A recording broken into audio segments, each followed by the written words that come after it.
Pluck me another grape. Uh-huh. I said, how many grapes y'all got on the vine here?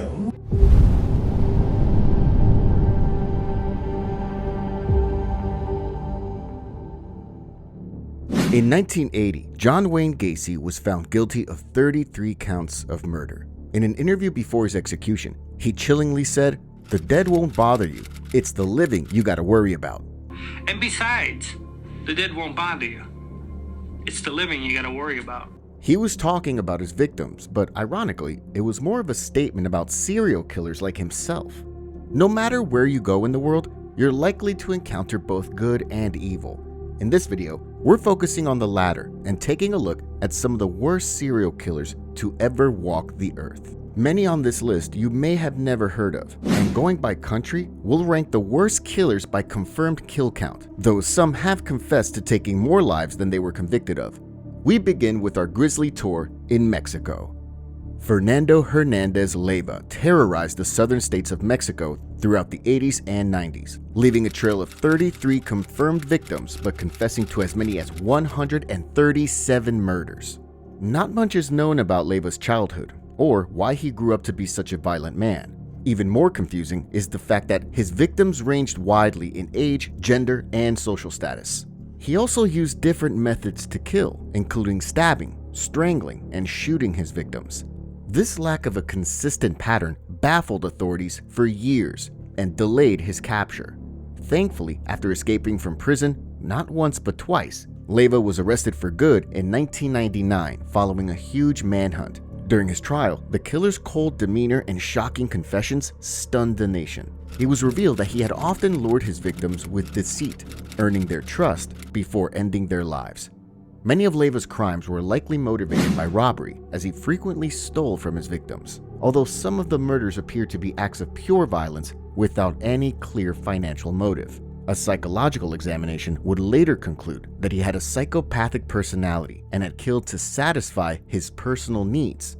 Despite the huge confession, authorities were only able to tie Leyva to 33 deaths due to a lack of evidence or witnesses in other cases. He was sent to a maximum security prison for just 60 years, meaning that, shockingly, he could be released as early as 2049, when he'll be 84 years old. Often referred to as the Black Widow of Transylvania, Vera Radu was a Romanian serial killer active in the early 20th century. Born into wealth and beauty, she was known for her charm but also displayed jealousy and a pathological fear of abandonment. Her victims were often men who she believed were unfaithful or those she thought who were planning to leave her. She would poison them with arsenic, allowing her to maintain control and dispose of the bodies quietly. Authorities discovered Radu's crimes when the family of one of her lovers grew suspicious of his sudden disappearance. Upon investigation, police unearthed her chilling secret, a collection of coffins hidden in her wine cellar, each one containing the remains of her victims. Among them was her son, whom she reportedly killed out of fear that he would reveal her crimes. Radu confessed to poisoning 32 men, but was convicted of killing 35. This makes her one of the world's most prolific female serial killers of all time. Since records were not cataloged back then as well as they are today, details of her life and crimes have often been sensationalized, and the Black Widow of Transylvania, also known as Mrs. Poison, has become a key figure in Romanian folklore. Hajj Muhammad MWI was a notorious Moroccan serial killer active in Marrakesh during the late 19th century. Known as the Marrakesh Arch Killer, he was a shoemaker and merchant by trade who would prey on vulnerable young women by promising them work or marriage. After he'd gained their trust, he would rob and murder them to make sure they stayed silent. MWI was caught when the numerous disappearances raised suspicions and police found the belongings of victims in his shop. When confronted, he confessed to killing at least 36 women and was later sentenced to death. His execution was carried out symbolically, with a large crowd gathering to watch as he was publicly walled alive, meaning a tomb was built around him so that he'd eventually die through thirst and starvation. This severe punishment was said to reflect the severity of his crimes and to serve as a deterrent during one of the darkest chapters in Morocco's criminal history. Between 1994 and 1995, a criminal dubbed the South African Strangler was responsible for the murders of at least 38 people. Also referred to as South Africa's Ted Bundy, the gruesome killings were eventually found to be committed by Moses Sitole. Born in 1964 in Vosluros, near Johannesburg, Sitole had a troubled childhood marked by poverty and abuse. He developed a deep-seated resentment toward women, which fueled his later crimes of murder and robbery. Posing as the head of a charity organization, Sitole lured his victims by promising them job opportunities. He would then take them to isolated locations where he would assault, strangle, and sometimes mutilate them. Due to their occurrence in Atteridgeville, Boksburg, and Cleveland, the so-called ABC murders sparked widespread fear and one of the largest manhunts in South African history. Sitole was captured in October 1995, and he confessed after attempting to flee and being shot by the police. He was ultimately sentenced to 2,410 years in prison, without the possibility of parole for at least 930 years. In Indonesia, Ahmar Surji became known as the Black Magic Killer after murdering 42 women between 1986 and 1997.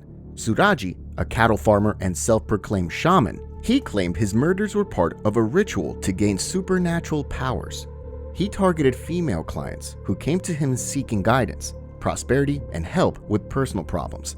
Surji would take them to a sugarcane field and bury the victims up to their waist as part of a purification ritual. Then he would strangle them with a cable and bury their bodies in a circle facing his house, believing that the act would amplify his magic powers. The murders came to light in 1997 when the body of a missing woman was discovered near Surji's home. Further investigations led to the gruesome discovery of 41 more bodies buried in the nearby field. Surji ultimately confessed, stating that he had been instructed to commit the killings by his deceased father in the dream.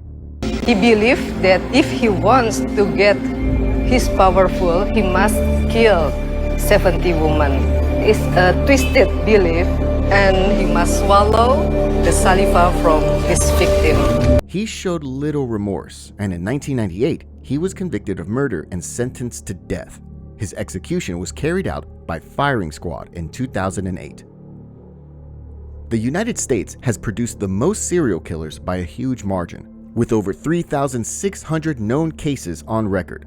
By comparison, Russia has the second highest number of known cases, with around 200. John Wayne Gacy, proven to have murdered at least 33 young men, was one of the most prolific US killers. But in terms of body count, that infamous title belongs to Samuel Little. Little confessed to murdering 93 women over a span of nearly 4 decades, from 1970 to 2005. Investigators have verified at least 60 of these killings, with efforts ongoing to confirm more. Born on June 7, 1940 in Reynolds, Georgia, Little had a troubled upbringing marked by crime and instability. He developed a pattern of violence early, getting arrested for assault, theft, and other offenses.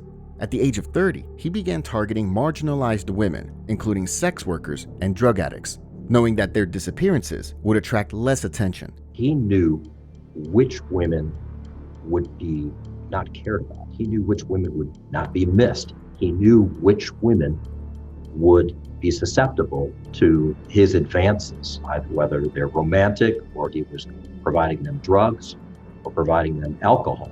Little's modus operandi involved strangling his victims, a method that often left few obvious signs of homicide, leading many deaths to be classified as accidental or undetermined.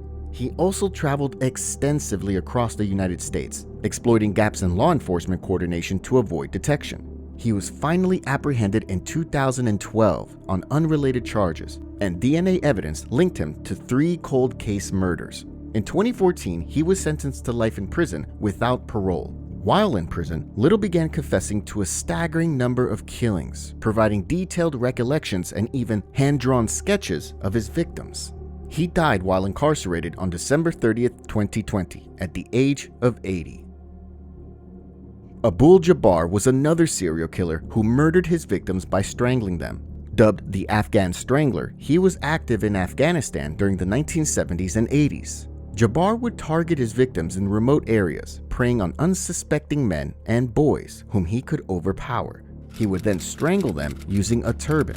which is a chillingly symbolic weapon in the cultural context of Afghanistan. The political instability of the time, marked by conflict and limited law enforcement resources, allowed Jabar to evade capture for years. Authorities finally caught up to him after an intense investigation, and though Jabar's motive remains unclear, some speculate he was driven by deep-seated psychological issues or a sadistic need for domination. He was put to death in 1970 and was executed by hanging, bringing an end to his murderous spree that left a lasting scar on Afghan society.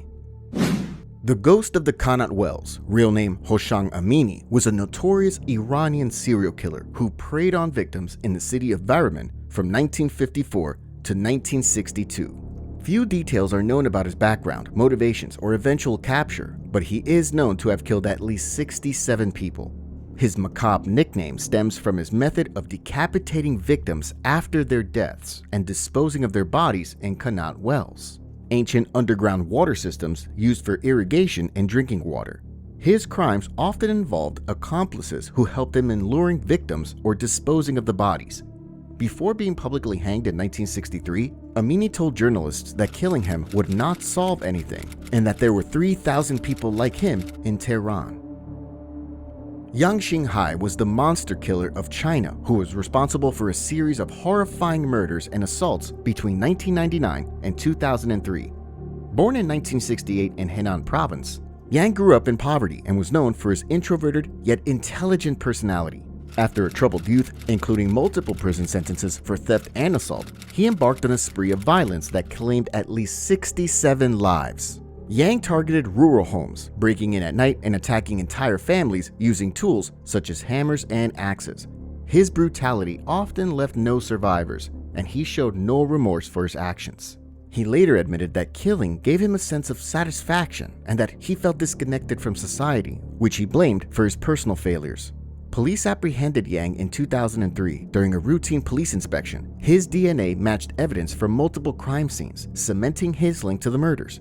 He confessed in detail to his crimes, and in February 2004, he was sentenced to death and executed by firing squad. Kampatimar Shankaria of India was responsible for the brutal murders of approximately 70 people between 1977 and 1978. Just 26 years old at the time of the killings, he primarily targeted strangers and attacked them with a hammer. His victims were said to be chosen at random, making his crimes particularly unpredictable and terrifying. When he was arrested in 1978, Sankariev quickly gained notoriety for the senselessness of his violence. He expressed regret for his actions, and his last words before being hanged were, "I have murdered in vain. Nobody should become like me." Pedro Rodrigues Filio, known as Pedrinho Matador or Killer Petey, is one of Brazil's most infamous serial killers. Born in 1954, Filio exhibited violent tendencies early in life. His first known murder occurred at age 14, when he killed the vice mayor of his town, blaming him for having fired his father. By 18, he had killed at least 10 people, including his father, whom he murdered in prison as an act of revenge for his mother's death. According to reports, Filio gruesomely cut out his dad's heart and partially ate it. From then on, Filio developed a reputation for vigilante justice and has even been referred to as the Brazilian Dexter, based on the novel and TV show about fictional serial killer Dexter Morgan. Filio's victims included drug dealers, rapists, and other criminals. When he was captured for a second time in 1973, Filio confessed to killing over 100 people, with 71 confirmed victims so far. Although sentenced to over 400 years, Brazilian law capped his imprisonment at 30 years, though this was later extended due to further offenses while in prison. Still, he was released in 2007 after serving just 34 years behind bars. After his release, Filio sought to reform his image, launching a YouTube channel called Pedrinho X Matador to share life lessons and denounce crime. Despite his past, he claimed he would only kill again to protect himself or loved ones. In 2023, when he was 68 years old, Filio was shot dead by 2 unknown suspects who've yet to be caught. Miy Popkov was a former police officer in Russia who became known as the werewolf. Exploiting his position of authority, he lured women who were often drunk or vulnerable by offering them rides in his police car. He then subjected them to horrific violence, including rape, torture, and murder. using various weapons like axes and knives. Popkov committed his crimes between 1992 and 2010 in and around the city of Angarsk, Siberia. His background in law enforcement allowed him to evade capture for years, but advancements in DNA technology eventually led to his conviction. He was arrested in 2012 and has been sentenced to multiple life terms in prison.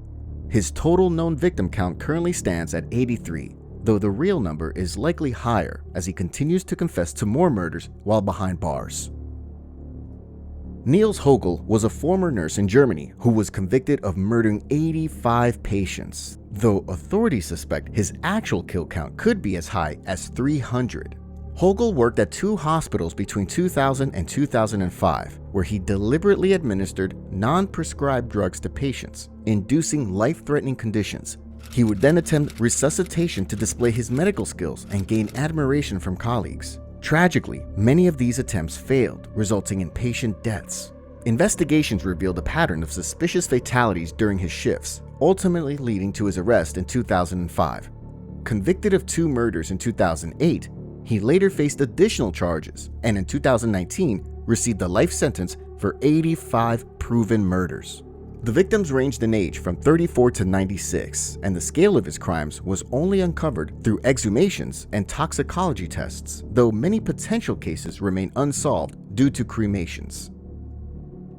In 1999, Javed Iqbal confessed to the murders of 100 boys, mostly street children in Pakistan. Operating in Lahore, Iqbal lured his victims with promises of food, money, or shelter. Once at his residence, he drugged, raped, and strangled them with a chain, later dismembering their bodies and dissolving them in acid. He meticulously documented his crimes, keeping photos and clothing as trophies. His spree was said to be fueled by a desire for revenge, claiming he wanted to make 100 mothers cry after his own mother's death, which he blamed on societal pressures.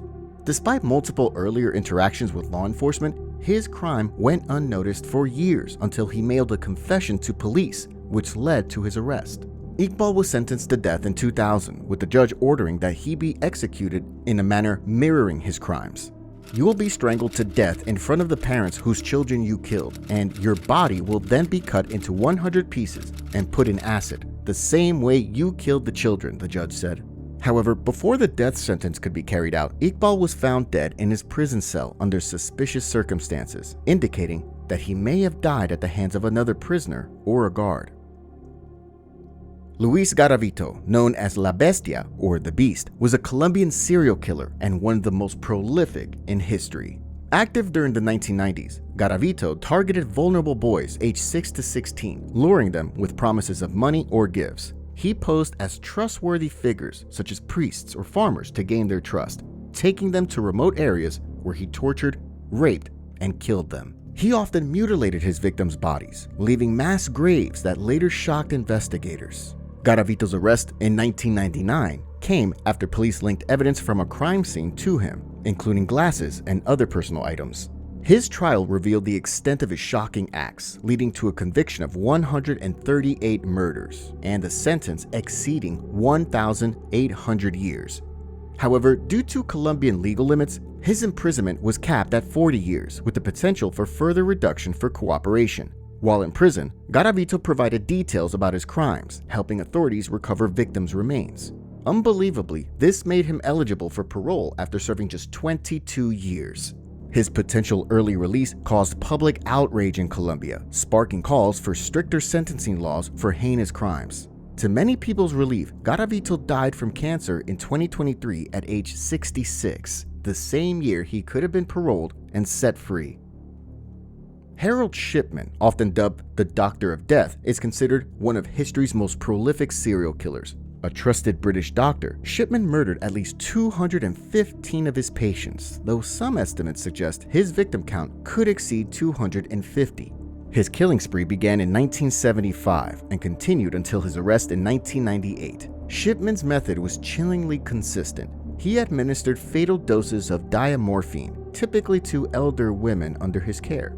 Many of his victims died without raising immediate suspicion due to their age and existing health conditions. However, his unusually high patient mortality rate eventually drew scrutiny. The breakthrough in Shipman's case came after the suspicious death of Kathleen Grundy, an 81-year-old former mayor. Shipman had forged her will, naming himself as the sole beneficiary. Her daughter alerted authorities, leading to an investigation that uncovered traces of diamorphine in Grundy's exhumed body. Subsequent inquiries linked Shipman to dozens of other deaths, with evidence of falsified medical records used to mask his crimes. In 2000, Shipman was convicted of 15 murders and sentenced to life imprisonment without parole. He consistently denied his guilt and refused to cooperate with authorities. In 2004, he took his own life in prison. The Shipman case triggered widespread reforms in the UK healthcare system, including stricter controls on controlled substances and increased monitoring of death certification practices. That brings us to the end of our grisly world tour, having encountered some of the world's worst serial killers. Which of these shocked you the most? And are there any others that you think we missed? Let us know in the comments. Please consider liking and subscribing if you found this video interesting, and stay safe out there.